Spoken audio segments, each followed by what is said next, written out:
قرآن کا فرمان ہے فَلَمَّا تَجَلَّى رَبُّهُ لِلْجَبَلِ جَعَلَهُ دَكًّا وَخَرَّ مُوسَىٰ صَعِقًا، جب اس پر نظر پڑی پہاڑ پاش پاش ہو گیا، ٹکڑے ٹکڑے ہو گیا، موسیٰ نہ دیکھ پائے، بے ہوش ہو کر کے گر پڑے۔ یہی حضرت موسیٰ علیہ السلام کی معراج ہے۔ اللہ نے حضرت ادریس علیہ السلام کو بھی معراج کی عظمت عطا فرمائی، لیکن ان کا واقعہ بہت لمبا ہے، ادھر نہ جا کر کے صرف اتنا کہہ دو کہ ادریس علیہ السلام جنت میں بھی گئے، دوزخ کو بھی دیکھا، موت کا مزہ بھی چکھا، اور جب جنت میں رہنے لگے تو رب نے کہہ دیا کہ ادریس اب جاؤ، واپس دنیا میں چلے جاؤ، واپس چلے جاؤ۔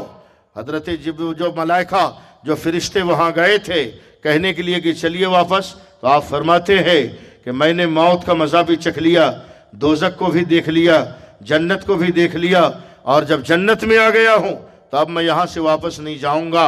کہتے کہ نہیں، یہاں پر امام الانبیاء کے آنے سے پہلے کسی کی انٹری کی اجازت نہیں ہے، کسی کو رہنے کی اجازت نہیں ہے۔ اللہ اکبر۔ وہی حضرت ادریس علیہ السلام کہتے ہیں دیکھو یہاں پر نبی کے آنے سے پہلے، امام الانبیاء کے آنے سے پہلے حور بھی یہاں موجود ہے، غلمان بھی یہاں موجود ہے۔ اللہ کے فرشتے کہتے ہیں وہ تو یہاں خادم کی حیثیت سے ہے، غلام کی حیثیت سے ہے۔ تو وہی ادریس علیہ السلام کہتے ہیں کہ اگر یہ حور و غلمان اگر خادم کی حیثیت سے ہے تو میں بھی اللہ کے محبوب کی خادم ہی کی حیثیت سے جنت میں رہوں۔ یہ حضرت ادریس علیہ السلام کی معراج۔ لیکن جب امام الانبیاء کی باری آئی، اپنے پیارے حبیب کی باری آئی، سرکار دو عالم کی باری آئی، اور رات میں جب بلانے کی باری آئی، تو جس معراج کا آج یہ کلمہ پڑھ کر، نماز کی تبلیغ کر کر، داڑھی چہرے پر رکھ کر، جبہ پہن کر، دستار سر پہ سجا کر جس نبی کے معراج کا یہ انکار کر رہے ہیں، سمجھ جاؤ کہ اللہ کی ایک نعمت کا یہ انکار کر رہے ہیں، اور اللہ کے کسی نعمت کا انکار کرنا وہ کفر تک انسان کو پہنچا دیتا ہے۔ اور یہ انسان اللہ کے نبی کے معراج کا انکار کر کے لاکھ کلمہ پڑھتا ہو، عبادت کرتا ہو، ساری عبادت اس کی فضول ہے، سارے کلمے اس کے بیکار ہے، جب تک معراج کا اقرار اس کے دل میں نہیں ہوگا۔ معراج کسی فلسفیوں کی کتاب سے لکھا ہوا یہ ذکر نہیں ہے، یا کسی تاریخ داں کی تاریخ والی کتابوں میں یہ واقعہ نہیں ہے۔ سب سے اعلیٰ کتاب، سب سے اونچی اور شان والی کتاب اگر کوئی ہے تو وہ قرآن پاک ہے، اور قرآن پاک سے معراج کا ذکر ثابت ہے، معراج ثابت ہے۔ وہ بھی ایسی معراج کہ آدم علیہ السلام سے لے کر عیسیٰ علیہ السلام تک کو کسی کو ایسی معراج رب نے عطا نہ فرمائی جو معراج اللہ نے اپنے پیارے حبیب کو عطا فرمائی ہے۔ اور معراج میم عین را الف جیم 5 حرف ہیں۔ کتنے ہیں؟ 5 حرف ہیں۔ ان 5 حرف پہ غور کر لو۔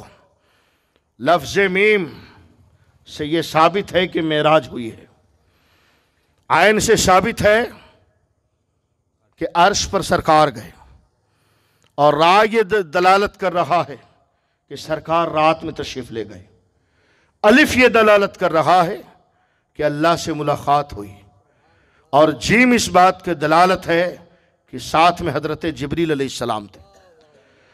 ارے ناخلو،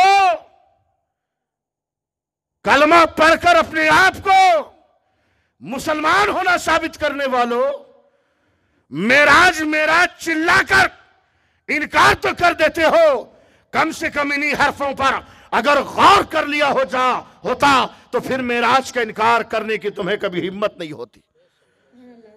اللہ کے پیارے حبیب صلی اللہ علیہ وسلم سورج کا تو اقرار کرتے ہیں کہ سورج ہے، اس میں روشنی ہے، رب نے اسے پیدا فرمایا۔ چاند کا اقرار ہے کہ چاند اللہ کی ایک نعمت ہے، تخلیق کردہ ایک شے ہے جو رات میں چاندنی بکھرتا ہے۔ ستاروں کا اقرار ہے، زمین و آسمان کا اقرار، ہر شے کا اقرار ہے، لیکن حال کیا ہے؟ معراج کا انکار ہے۔ پتہ چلا کہ جب معراج کا انکار ہے تو یہ سب اقرار سب بیکار ہے، سب بیکار ہے۔ اگر انکار معراج ہے تو یہ ساری چیزوں کے اقرار بھی فضول ہے، عبث ہے، بیکار ہے، کوئی کام آنے والی نہیں۔ اگر یہ سوچے کہ ہم نے قرآن کا اقرار کر کے، قرآن کو حق مان کر کے